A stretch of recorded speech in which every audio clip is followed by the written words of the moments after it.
لیکن ہم عام لوگ ہیں، ہمارے دلوں پر رین کی کیفیت ہوتی ہے، زنگ آ جاتا ہے، اور یہ زنگ گناہوں کی وجہ سے ہوتا ہے۔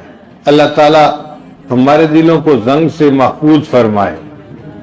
آپ جانتے ہیں کہ مشین کا پرزہ کتنا ہی زنگ آلود کیوں نہ ہو، اگر اس کو صاف کیا جائے تو وہ نیچے سے بالکل صاف چمکدار پھر نکل آتا ہے۔ یہ رین جو ہے یہ دل کے اندر نہیں جاتا، دل کے اندر داخل نہیں ہوتا، دل کے اوپر کی سطح پر ہوتا ہے۔ اس لیے جب لا الہ الا اللہ کا ذکر کرتے ہیں یا اللہ اللہ کا ذکر کرتے ہیں تو یہ ذکر اوپر سے زنگ کی تہ کو ہٹا دیتا ہے اور نیچے سے پھر چمکتا ہوا دل نکل آتا ہے۔